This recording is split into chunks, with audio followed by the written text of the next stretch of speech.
Now, more of Illinois Rising, presented by the Illinois Policy Institute, the only show directly addressing the problems and solutions for Illinois. Now, from AM 560, here's Dan Proft. Dan Proft back with Pat Hughes, co-founder of the Illinois Opportunity Project, on this edition of Illinois Rising. And Pat, seemed to be one issue in which there was actually bipartisan agreement in Springfield, kind of a rarity, and that is on the issue of criminal justice reform. This is also something that has been broadly spearheaded by the Illinois Policy Institute.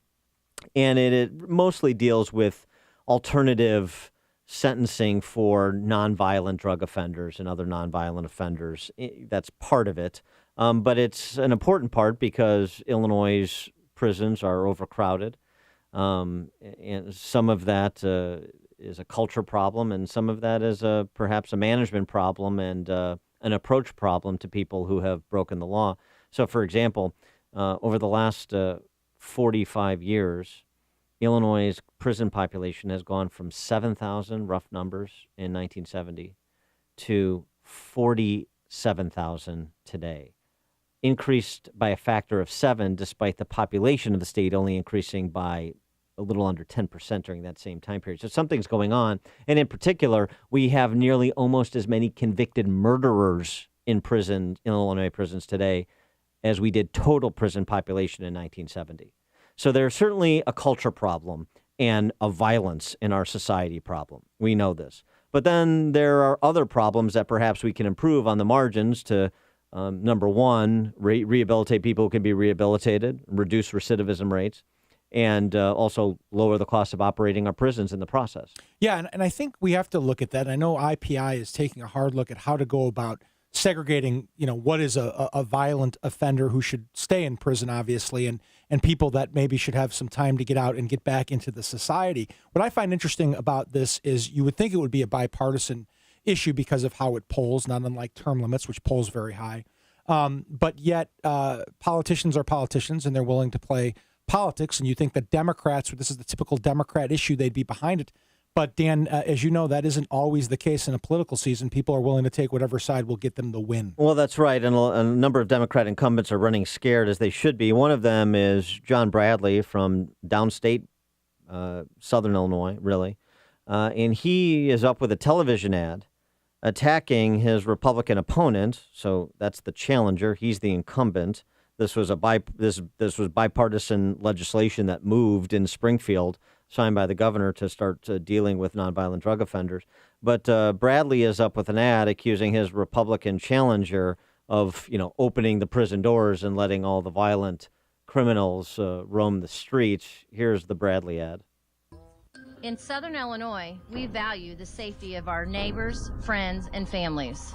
So why would anyone want to weaken penalties for dangerous criminals? Dave Severin's biggest supporter wants to let 25% of the state's prisoners loose into our communities. And Severin supports a budget plan that puts the needs of convicted felons in prisons before critical medical services for the elderly and disabled. Dave Severin. He doesn't share our values. And isn't looking out for Southern Illinois. Well, I'll tell you what, I'm glad that little prepubescent girl is reading the state budget and commenting on it, because that's more than John Bradley's doing. But for more on this topic, we're now happy to be joined by Brian Jackson Green. He's a criminal justice policy analyst with the Illinois Policy Institute. Brian, thanks for joining us. We appreciate it. The ad that John Bradley is running and the suggestion that, in this case, Dave Severin's biggest supporter, he's obviously talking about Governor Rauner, is just opening the prison doors and allowing all the violent criminals out to do whatever they want. That's a complete lie. I mean, Governor Rauner's goal is to reduce the prison population over 10 years, but it's not being done simply by opening the doors and letting a quarter of people out. I mean, if you want to do that, it obviously wouldn't take 10 years.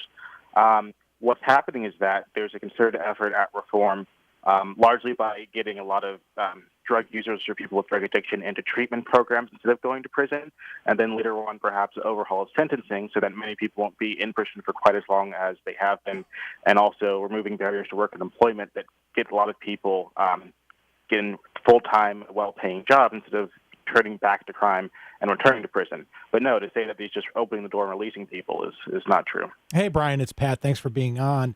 How do you message this issue to folks that Bradley's ad is targeting, who are concerned about people leaving prison? Right? They don't specifically know enough information to sort of delineate between violent and nonviolent, between a drug user and a drug dealer. How do you message to folks so that this issue stays popular and so that they realize that the people that would be left out of prison and into these programs are not going to offend again or are not going to be harmful to the people in the community?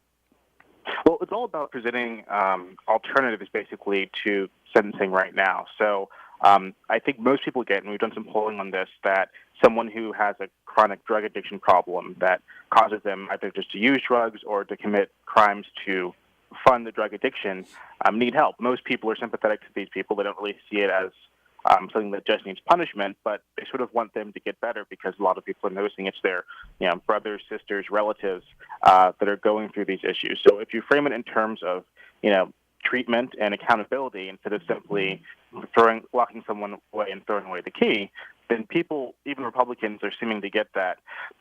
It's about actually helping people to reform rather than being soft on crime or weak on crime. Well, and just to be specific here, we're not talking about releasing rapists and murderers and habitual violent offenders.